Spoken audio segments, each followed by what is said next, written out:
Dear students, last class में हमने cover किया प्रिपरेशन ऑफ एमीन्स और अब हम कवर करेंगे एमीन्स का फिजिकल प्रॉपर्टीज और बेसिक नेचर।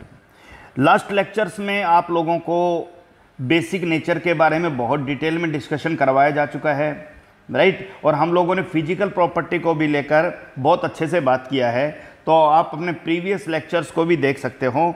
यहाँ पर हम लोग फिर से उस टॉपिक के विषय में थोड़ा बात करेंगे। फिजिकल प्रॉपर्टी में हम मोस्टली दो ही चीज़ों के बारे में ज़्यादा बात करते हैं, और दो चीज़ें हैं आपका बॉइलिंग पॉइंट और solubility in water, that is boiling point and the another point is solubility in water. अब बात आता है भाई कि जो बॉइलिंग पॉइंट का जो जनरल ट्रेंड हमने पढ़ा था वो हमें याद रहना चाहिए, और वो ट्रेंड हमारा जनरली क्या था भाई, एल्केन से ज़्यादा बॉइलिंग पॉइंट ईथर का, ईथर से ज़्यादा बॉइलिंग पॉइंट एल्डिहाइड का, एल्डिहाइड से ज़्यादा बॉइलिंग पॉइंट कीटोन का, कीटोन से ज़्यादा बॉइलिंग पॉइंट एमीन का, और एमीन से ज़्यादा बॉइलिंग पॉइंट एल्कोहल का, और एल्कोहल से ज़्यादा बॉइलिंग पॉइंट ओइक एसिड का।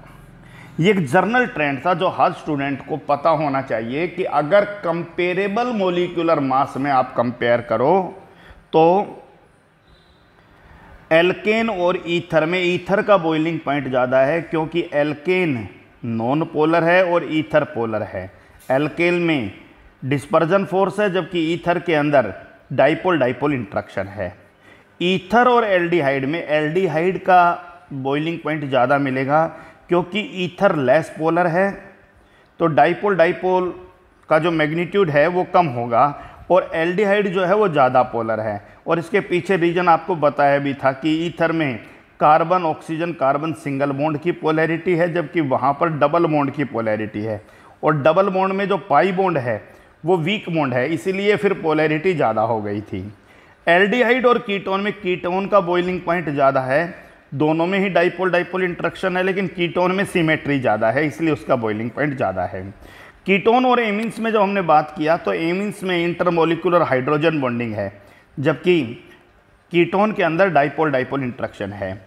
एमीन और एल्कोहल में एल्कोहल का बॉइलिंग पॉइंट ज़्यादा है, दोनों के अंदर ही इंटरमोलिकुलर हाइड्रोजन बॉन्डिंग है, लेकिन OH बॉन्ड ज़्यादा पोलर होता है, इसलिए एल्कोहल्स का बॉइलिंग पॉइंट ज़्यादा मिलेगा। और एल्कोहल और कार्बोक्सिलिक एसिड को लेकर बात की तो कार्बोक्सिलिक एसिड डाइमर के रूप में एग्जिस्ट करता है, ये हमारा एक जनरल ट्रेंड था, राइट। अगर हम बात करते हैं बॉइलिंग पॉइंट को लेकर तो हम लोगों ने एक जर्नल सा ट्रेंड ध्यान रखा था कि बॉइलिंग पॉइंट को याद रखने का तरीका सीधा polarity into number of carbon upon branching, right, कि जो जितना ज़्यादा पोलर होगा उसका बॉइलिंग पॉइंट उतना ही ज़्यादा होगा, राइट। दूसरी बात, अगर मान लीजिए दो मॉलिक्यूल में पोलैरिटी सेम है तो जितना ज़्यादा कार्बन होगा उतना ही डिस्पर्जन फोर्स ज़्यादा होगा, उतना ही बॉइलिंग पॉइंट ज़्यादा होगा। और मान लीजिए पोलैरिटी और कार्बन दोनों भी सेम आ रहे हैं तो जितना ज़्यादा ब्रांचिंग होगा उतना ही सरफेस एरिया कम होगा, राइट। और सरफेस एरिया कम होगा तो डिस्पर्जन फोर्स भी कम होगा, बॉइलिंग पॉइंट कम होगा। तो इसी को लेकर कुछ क्वेश्चन कवर कर लेते हैं जहाँ एमीन्स एक इम्पोर्टेंट रोल अदा करता है। रीजन आपसे 1 बाय 1 पूछेंगे कि CH3NH2 का बॉइलिंग पॉइंट CH3CHO से ज़्यादा क्यों है, राइट। इंटरमोलिकुलर हाइड्रोजन बॉन्डिंग, ज़्यादा पोलर होने की वजह से intermolecular dipole dipole interaction. The second question, CH3NH2 से ज़्यादा बॉइलिंग पॉइंट CH3OH का क्यों है, राइट। दोनों में ही इंटरमोलिकुलर हाइड्रोजन बॉन्डिंग है, लेकिन OH बॉन्ड ज़्यादा पोलर होता है, किसकी तुलना में, NH बॉन्ड की तुलना में, तो वहाँ हाइड्रोजन बॉन्ड स्ट्रॉन्ग मिलेगा। इस लेक्चर को अटेंड करने से पहले आप लोगों को फिजिकल प्रॉपर्टी का जो बेसिक लेक्चर्स मैंने प्रोवाइड कराए हैं, राइट, वो कवर करने ज़रूरी हैं, तभी आप लोग इसको स्मूथ कर पाओगे, ओके। CH3NH2 का बॉइलिंग पॉइंट ज़्यादा है, किससे, CH3CH2CH3 एल्केन से, ठीक है। ये नॉन पोलर डिस्पर्जन फोर्स है, ये पोलर है, और हाइड्रोजन बॉन्डिंग है, ये बहुत आसान सा मामला है, राइट। नेक्स्ट, CH3NH2 से ज़्यादा बॉइलिंग पॉइंट CH3CH2NH2 का है।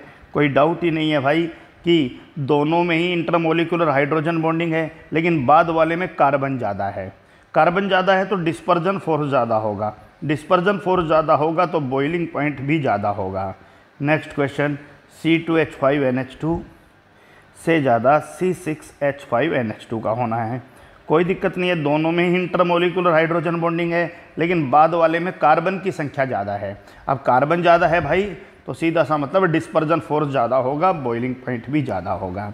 Okay, 7th question, CH3 CH2 CH2 NH2 and the next one is CH3 CH NH2 and CH3। आप सबको पता है दोनों ही पोलर है, दोनों में ही H बॉन्डिंग है, राइट, दोनों में ही कार्बन भी सेम है। पहले वाला लीनियर है और लीनियर है तो भाई सीधा सा मतलब है कि सरफेस एरिया ज़्यादा है, डिस्पर्जन फोर्स ज़्यादा होगा, बॉइलिंग पॉइंट भी ज़्यादा मिलेगा, राइट। लेकिन एक बहुत अच्छा क्वेश्चन बहुत बार पूछा जाता है, वो पूछा जाता है प्राइमरी, सेकेंडरी और टर्सरी एमीन को लेकर। चेक करते हैं, this is a general phenomena related to primary amine, secondary amine and tertiary amine.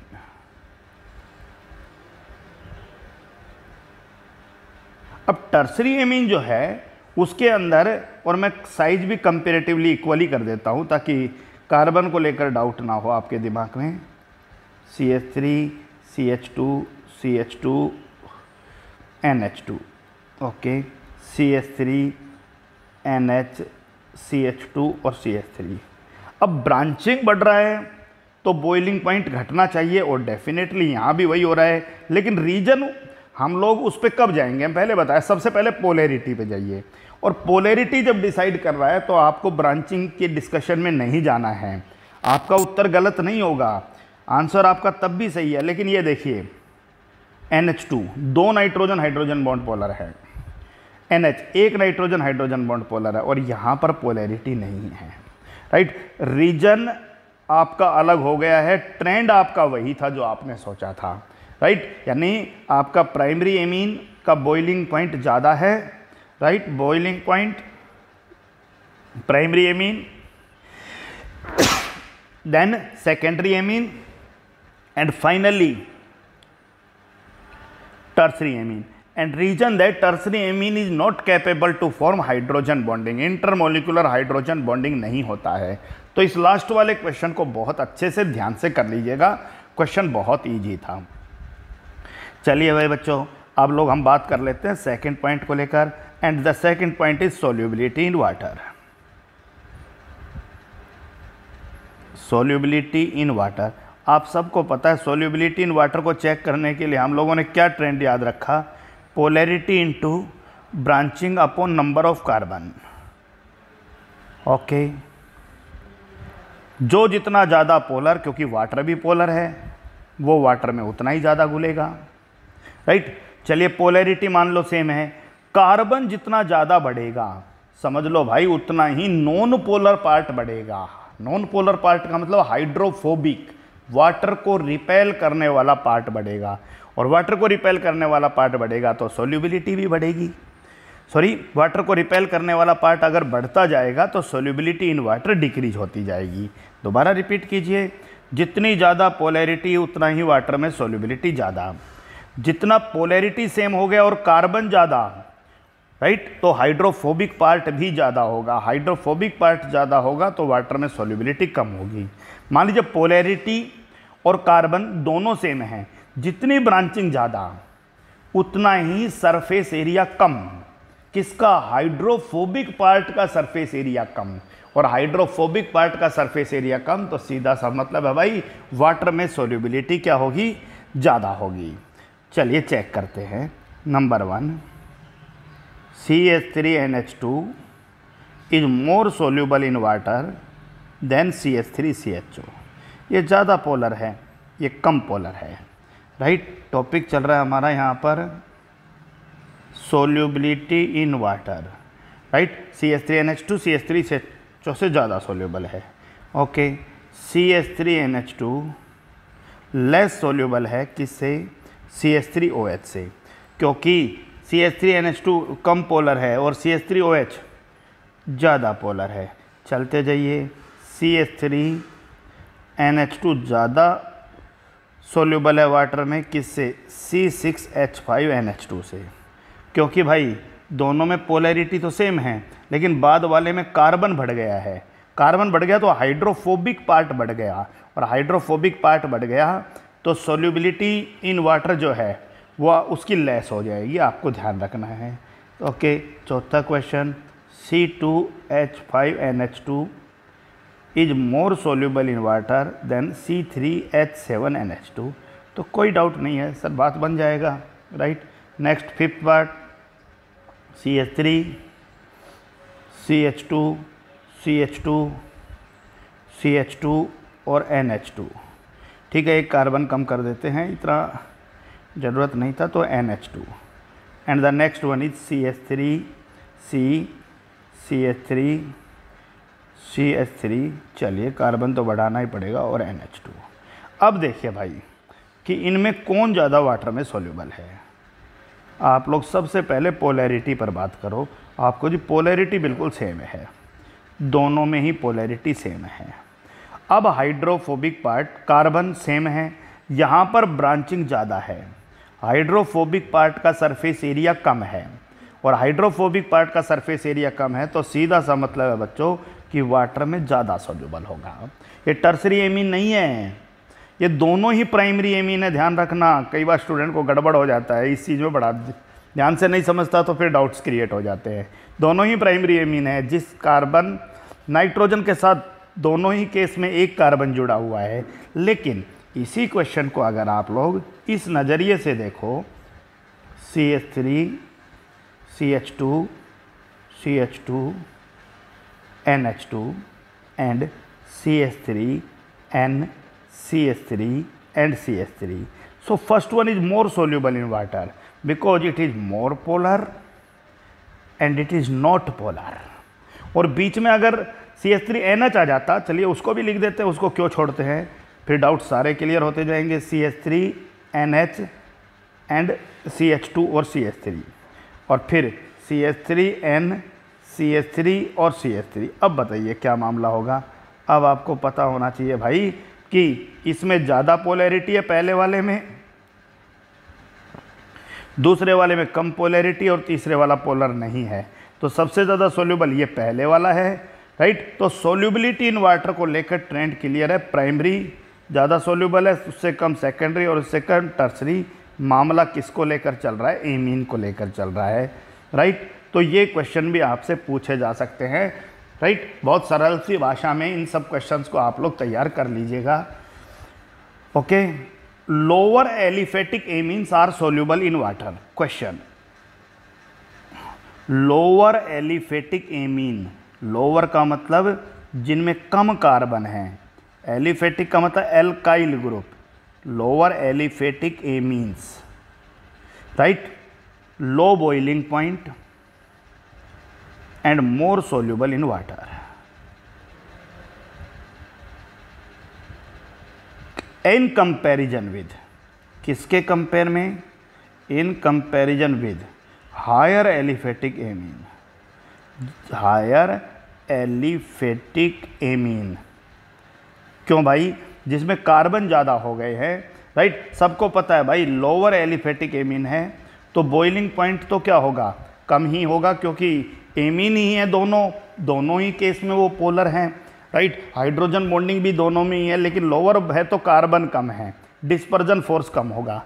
लेकिन दूसरे केस में अगर आप बॉइलिंग पॉइंट पे बात करो तो सीधा सा मतलब है भाई कि पोलैरिटी तो सेम है। अब जहाँ कार्बन कम होगा वहाँ हाइड्रोफोबिक पार्ट कम होगा, हाइड्रोफोबिक पार्ट कम होगा तो सोल्यूबिलिटी इन वाटर जो है वो ज़्यादा होगी। ये भी आपको ध्यान रखना है। तो ये एक टॉपिक था जिसको आप लोग अच्छे से कवर कर लीजिए। अगला जो पॉइंट आ रहा है बेटा, that is the basic nature of amines.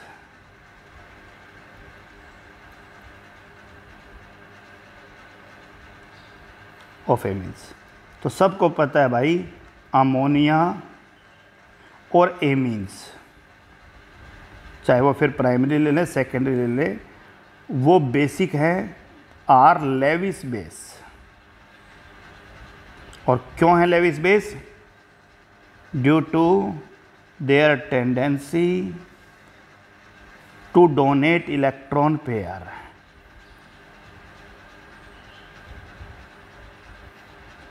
Electron pair को डोनेट करने की इनकी टेंडेंसी। सीधा सा मतलब है भाई कि लेविस साहब ने एसिड और बेस की डेफिनेशन किस में क्या कहा था? उन्होंने कहा था कि जो इलेक्ट्रॉन पेयर एक्सेप्टर होता है, जो इलेक्ट्रॉन पेयर को इजीली एक्सेप्ट करता है, राइट, वो एसिड होता है। और जो इलेक्ट्रॉन पेयर डोनर होता है भाई, वो क्या होता है? वो बेसिक होता है। ध्यान रखिएगा। क्लियर हो गया? इलेक्ट्रॉन पेयर एक्सेप्टर और इलेक्ट्रॉन पेयर डोनर को लेकर अपनी राय रखी थी। किसने रखी थी अपनी राय? लेविस साहब ने। लेविस साहब ने कहा था कि जो इलेक्ट्रॉन पेयर एक्सेप्टर है, राइट, वो लेविस के अनुसार क्या कहलाएगा, और जो इलेक्ट्रॉन पेयर डोनर है वो लेविस के अनुसार क्या कहलाएगा, ये आपको पता होना चाहिए। तो आप अपनी राय को दोबारा से क्लियर कर लीजिए उस पॉइंट को लेकर कि जो इलेक्ट्रॉन पेयर डोनर होता है वो लेविस के अनुसार बेस है। Electron pair donor Lewis base, electron pair acceptor Lewis acid. आप लोगों को बेसिक्स का लेक्चर नंबर 2 और लेक्चर नंबर 3 और लेक्चर नंबर 4, 2, 3 और 4, उन लेक्चर्स में मैंने बहुत अच्छे से आप लोगों को ये पॉइंट कवर कराए हैं।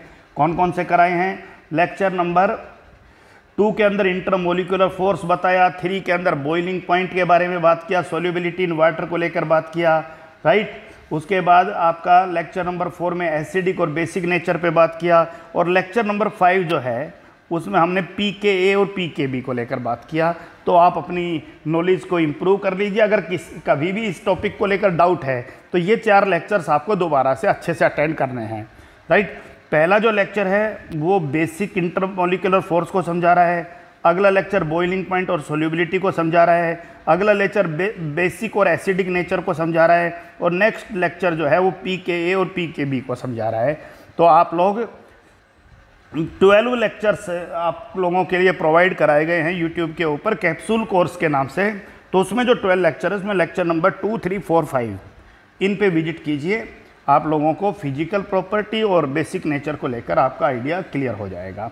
चलिए, अब मामला आता है भाई कि कौन ज़्यादा बेसिक होगा, कौन कम होगा। तो हमें क्या ध्यान रखना था? नोट जो हम पहले पढ़ के आए हैं लेक्चर नंबर 4, 5 के अंदर, कि बेसिक नेचर जो है वो इलेक्ट्रॉन डेंसिटी के साथ चलता है। और हम लोगों ने बहुत आसानी से एक शब्द याद किया था कि electron density is equal to B/A। आप ध्यान रखिएगा, इलेक्ट्रॉन डेंसिटी बेसिसिटी के डायरेक्टली वेरी कर रहा है। जितना इलेक्ट्रॉन डेंसिटी ज़्यादा होगा उतना ही बेसिक नेचर ज़्यादा होगा, जितना इलेक्ट्रॉन डेंसिटी कम होगा उतना ही बेसिक नेचर कम होगा, राइट। एसिडिक को लेकर हम यहाँ पर बात नहीं कर रहे। और बेसिक नेचर इंक्रीज हो रहा है किसके साथ? प्लस आई के साथ, यानी प्लस आई इसको फेवर करता है। बेसिक नेचर को फेवर करने का काम प्लस आई करता है। तो दिमाग में बिठा लीजिए, इलेक्ट्रॉन डेंसिटी, बेसिक, प्लस आई, 3 चीज़ों को ध्यान रखिए, आप लोगों के पॉइंट क्लियर होते जाएंगे। ओके, तो चलिए अब हम क्वेश्चंस को कवर करते हैं 1 बाय 1। नंबर 1 क्वेश्चन हमने बहुत अच्छे से कवर किया था कि अमोनिया और मीथेन एमीन में मीथेन एमीन अच्छा बेस है CH3NH2, क्योंकि इसमें प्लस आई इफेक्ट नाइट्रोजन की इलेक्ट्रॉन डेंसिटी बढ़ा रहा है। तो नाइट्रोजन अच्छा इलेक्ट्रॉन पेयर डोनर हो गया है पहले की तुलना में। ज़्यादा डीपली बात नहीं कर पाऊँगा मैं यहाँ, क्योंकि मैंने सेपरेट 4 लेक्चर्स इन टॉपिक्स को कवर करते हुए यूँ ही बनाया है, राइट। हम कंपेयर कर रहे हैं भाई सेकेंडरी एमीन और प्राइमरी एमीन को। आप ध्यान दीजिए, यहाँ पर ज़्यादा प्लस आई इफेक्ट है और दूसरे वाले में कम प्लस आई इफेक्ट है। तो पहले वाले केस में नाइट्रोजन की इलेक्ट्रॉन डेंसिटी ज़्यादा है, तो नाइट्रोजन अच्छा इलेक्ट्रॉन पेयर डोनर है। इसका मतलब first one is more basic than second in second question. चलिए, CH3NH2, CH3NH and CH3 and CH3N, CH3 and CH3। Clear हो गया? ये 3 हैं, प्राइमरी एमीन, सेकेंडरी एमीन और टर्सरी एमीन। पहले में प्लस आई इफेक्ट चेक करो, दूसरे में प्लस आई इफेक्ट चेक करो, तीसरे में प्लस आई इफेक्ट चेक करो। तीसरे में नाइट्रोजन की इलेक्ट्रॉन डेंसिटी मैक्सिमम है, इसका मतलब ये मोस्ट बेसिक है। तो टर्सरी सबसे ज़्यादा बेसिक है, फिर सेकेंडरी है, फिर प्राइमरी है, आपको ध्यान रखना है। लेकिन शर्त है, आप सबको पता है कि ये तीनों गैस फेज के अंदर हैं, ये तीनों के तीनों गैस फेज के अंदर हैं, ध्यान रखिएगा। चलिए और बात करते हैं फोर्थ क्वेश्चन को लेकर। CH3NH2 NH3 एंड एनिलीन, तीनों में ही नाइट्रोजन के पास इलेक्ट्रॉन पेयर मौजूद है। इफेक्ट क्या कहते हैं समझिए। पहले में प्लस आई इफेक्ट नाइट्रोजन की इलेक्ट्रॉन डेंसिटी बढ़ा रहा है, दूसरे में कोई इफेक्ट काम नहीं कर रहा, तीसरे में रेजोनेंस इफेक्ट नाइट्रोजन की इलेक्ट्रॉन डेंसिटी घटा रहा है। तो पहले वाला नाइट्रोजन की इलेक्ट्रॉन डेंसिटी सबसे ज़्यादा है, सबसे अच्छा इलेक्ट्रॉन पेयर डोनर है, सबसे ज़्यादा बेसिक। और लास्ट वाला जो है एनिलीन का नाइट्रोजन की इलेक्ट्रॉन डेंसिटी सबसे कम है, सबसे लिस्ट बेसिक है, ध्यान रखिएगा आप। क्लियर हो गया? ओके, चलिए fifth question. Benzene with NH2 and having another substituent CH3 which show plus I effect. Okay, the another NH2 and no substituent. Okay, and the next one is NH2 and NO2. So what actually happened? The first molecule is called orthotoluidine, the next one is aniline and the last one is ऑर्थोनाइट्रोएनिलीन। अब मामला आता है भाई, तीनों में ही nitrogen की electron density check करते हैं जो रेजोनेंस की वजह से घट रही है। चलिए, पहले केस में भी घटेगी, दूसरे में भी घटेगी और तीसरे में भी घटेगी, यूँ घटेगी। यहाँ CH3 group plus I effect show कर रहा है जो नाइट्रोजन की इलेक्ट्रॉन डेंसिटी घटने को अपोज कर रहा है, और लास्ट वाले में दूसरे में तो कोई ऐसा विड्रॉल और अपोज करने वाला ग्रुप नहीं है। अगले में NO2 ग्रुप भी विड्रॉल ग्रुप है, माइनस आई शो कर रहा है। और तुमको पता है भाई, प्लस आई फेवर करता है बेसिक और माइनस आई। इसका मतलब अगर आप इसको ABC मान के चलो, तो A सबसे ज़्यादा बेसिक है और C इनमें सबसे कम बेसिक है, ये भी आपको ध्यान रखना है। तो रीजन आपके लिए क्लियर होना चाहिए। तीनों में रेजोनेंस इफेक्ट है, लेकिन पहले के अंदर रेजोनेंस इफेक्ट को अपोज कर रहा है प्लस आई इफेक्ट, दूसरे में कोई नहीं है, रेजोनेंस ही है, तीसरे में रेजोनेंस को फेवर कर रहा है। कौन कर रहा है favour? That is minus I effect favour कर रहा है। So this is the general trend, right. उसके बाद आप सबको बताया था भाई कि एक्वस फेज के अंदर ये कहानी बदल जाती है, एक्वस फेज के अंदर ये स्टोरी बदल जाती है। और वो स्टोरी ये कहती है भाई कि आपका प्राइमरी एमीन, सेकेंडरी एमीन और टर्सरी एमीन, ये तीन एमीन है, ध्यान रखना। अगर ये तीनों एमीन गैस फेज में हैं तो आप लोगों को बताना था टर्सरी, सेकेंडरी और प्राइमरी, राइट। और क्यों? क्योंकि टर्सरी में मैक्सिमम प्लस आई इफेक्ट है, राइट। सो नाइट्रोजन की इलेक्ट्रॉन डेंसिटी सबसे ज़्यादा है टर्सरी के केस में। लेकिन अगर फेज आपका एक्वस फेज है तो आप लोगों को बताया गया भाई पिछले लेक्चर में कि डिसाइड करने का काम एल्काइल ग्रुप करेगा।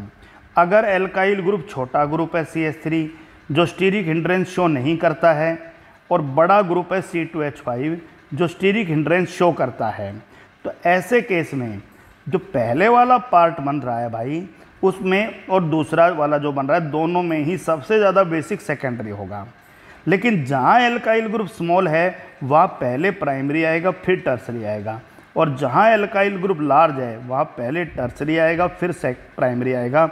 ये ट्रेंड हमने पिछली क्लासेस में अच्छे से डिस्कशन किया था, अब भी थोड़ा मैं बताऊंगा।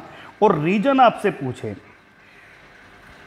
कि आखिर क्या रीजन है, तो आप कहो जी ये रीजन एक इफेक्ट की नहीं वजह से नहीं है, बाई कंबाइंड इफेक्ट ऑफ तीन इफेक्ट का कंबाइंड एफर्ट है जिनकी वजह से ये ट्रेंड बना है। नंबर 1 प्लस आई जो कह रहा है कि प्राइमरी सबसे ज़्यादा होगा, फिर सेकेंडरी होगा, फिर टर्सरी होगा। राइट। प्लस आई सॉरी बेसिक, टर्सरी, सेकेंडरी और प्राइमरी। प्लस आई कह रहा है कि सबसे ज़्यादा बेसिक टर्सरी, उससे कम सेकेंडरी और उससे कम प्राइमरी।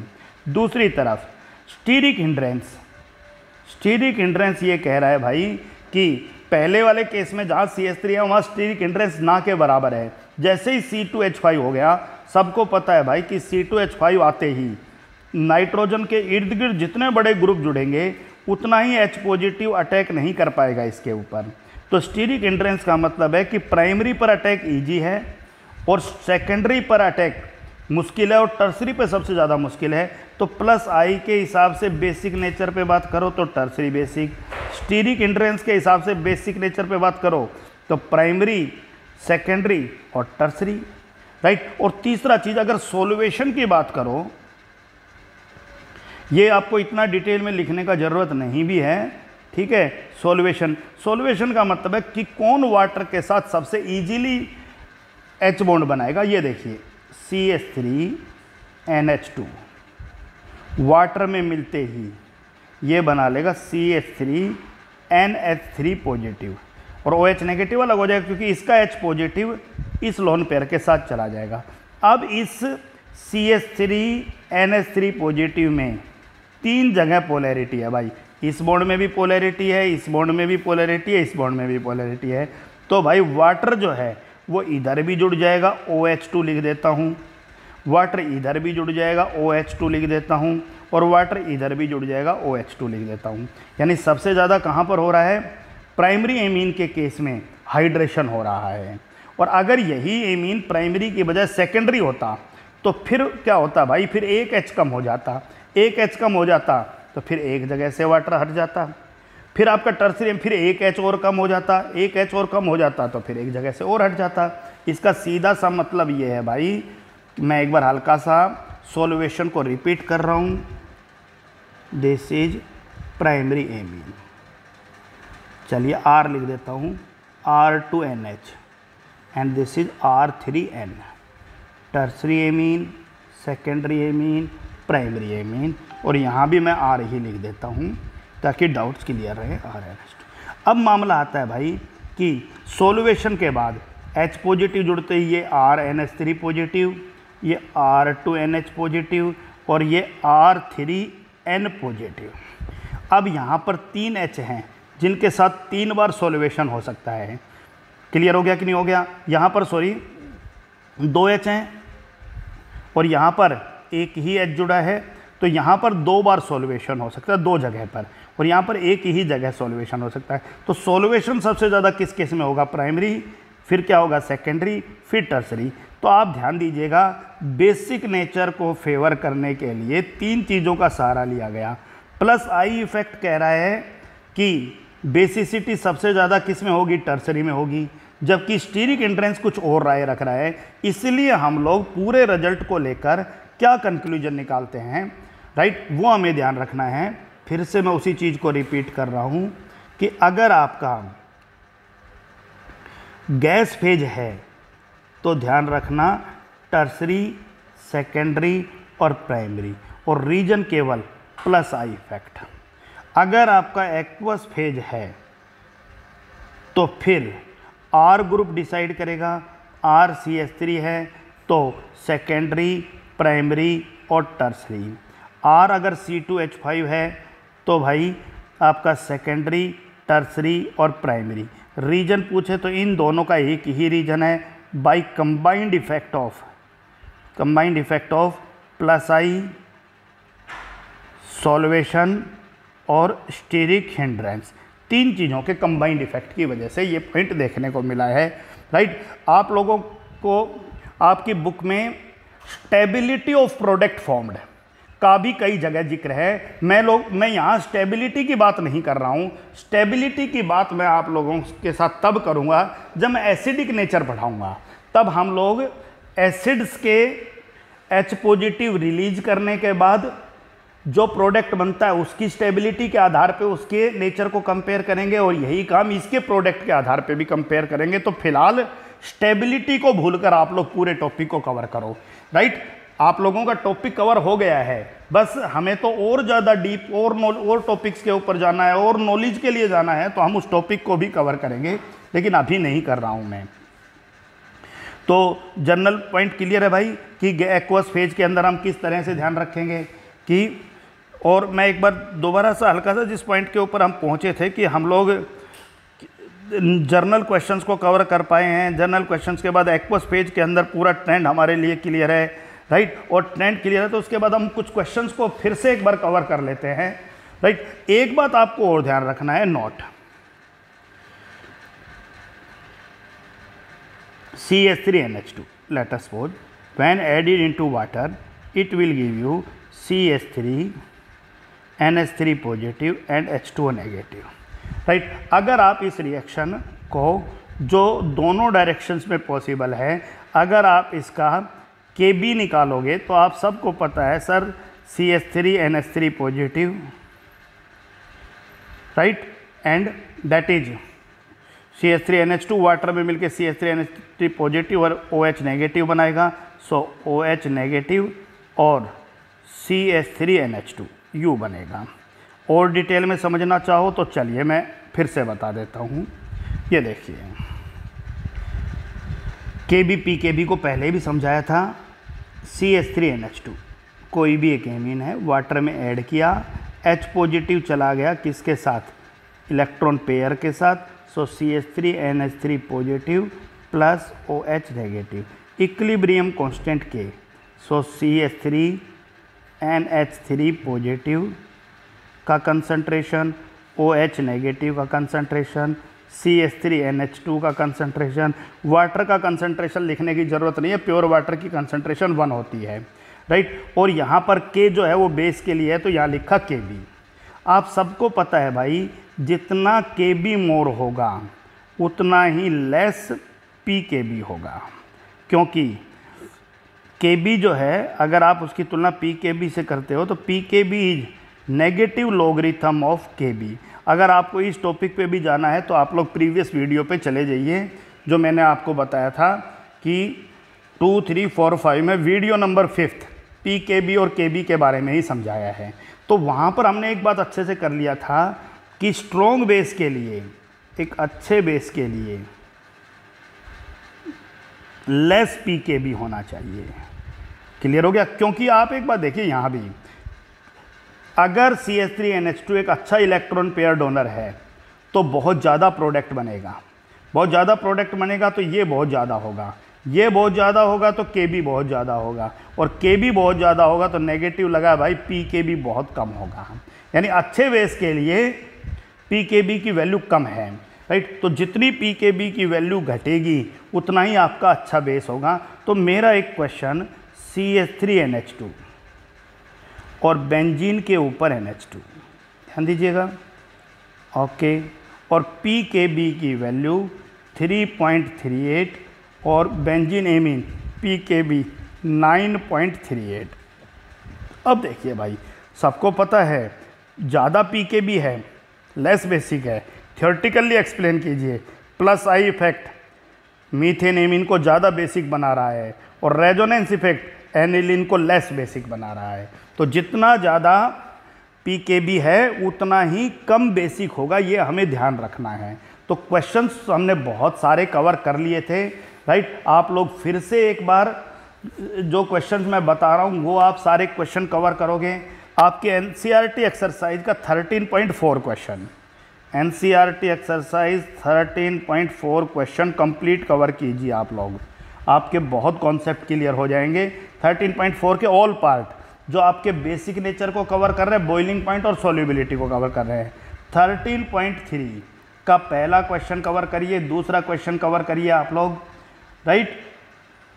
और क्योंकि इससे पहले आप लोग अभी एक वीडियो और भी देख चुके हो, राइट, उस वीडियो के हेल्प से और पिछले नॉलेज के हेल्प से आप लोग 6th क्वेश्चन भी कवर कर सकते हो और 7th क्वेश्चन भी कवर कर सकते हो।